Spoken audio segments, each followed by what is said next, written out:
Hello, my Heroscaping friends. So, it's been a minute since I've shared anything on this channel, but I actually got pretty sick in the month of December, and I was planning to share a recap of a local event that I attended and share some of the army builds that I put together, and I haven't been able to get to that until now. So, here we go. The event was called Secret Pick Your Poison, and essentially what that means is you create two separate armies, and then your opponent gets to pick the one that they play against. Hence, pick your poison. So I spent some time testing out different army builds for the event based on the limiting factors of the format, which included 420 delta points, rule of 9, 18 figure limit, and also a rule where you could not have figures from the same general in both of your armies. So there were some limiting factors, but I thought it turned out pretty well in terms of having some fun army building ideas. And here's the first army build that I put together for the event with Sir Denric, Frostclaw Paladins, the Exiles of the Sundered Sea, and Crimson Widow. So this army build really centered around Crimson Widow's higher crew ability, which allows any unique squad to become pirates for the rest of the game, and also take advantage of her pirate commander ability, which gives all pirates +1 attack whenever there's an order marker on Crimson Widow. So the Frost Claws were the unique squad that I chose to become pirates, and it really worked well just because they're already a 4-figure squad, each with 2 health, and giving them that extra attack makes them that much more formidable. And then we've got the Exiles, who are also pirates, so they can take advantage of Crimson Widow's attack bonus, but they also have a range component with their black powder pistols, which they can use a few times per game to get ranged attacks off.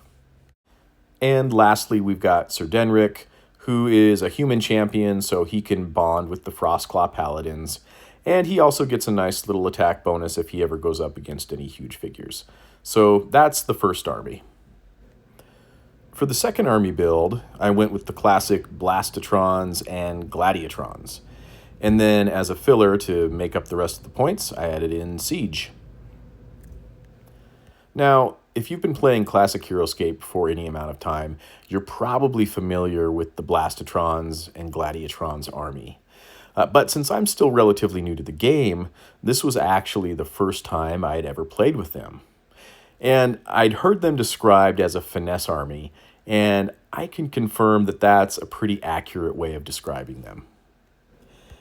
So I had to be really careful with my openings, the development, and then movement in general, because it really is crucial, and it probably would have done me some good to practice more with this army before the event, but they were fun to play with nonetheless.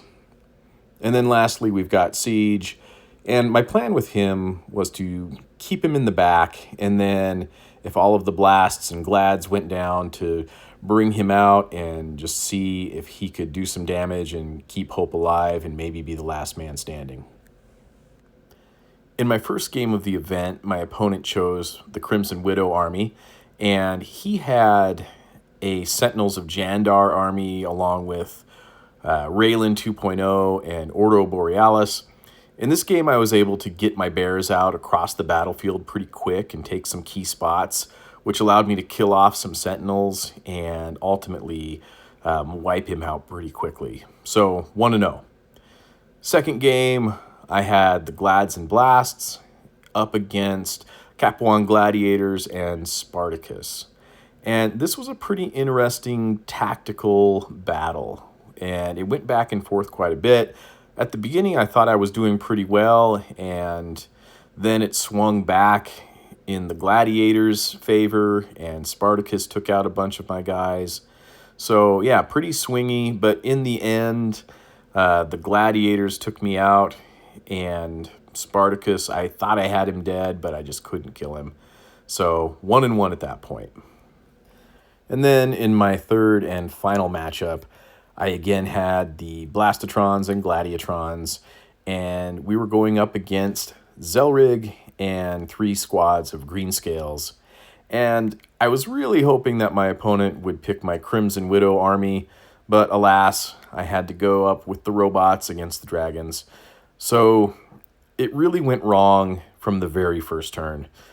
So my opponent won initiative, and Zelrig marched across the battlefield and happened to be within range of my front line, and did a big old Zelrig bomb and took out like 3 Blastatrons and 2 Gladiatrons in one shot. So that was pretty much it for that round, although I fought till the last man valiantly, but did not win that one. So ended up going 1 and 2, had a ton of fun, feel really lucky that I've got a great group of enthusiastic players where I live, and the formats each month are a lot of fun, and so I'm looking forward to the January event, and I'll plan to post another video then. Until then, see you later.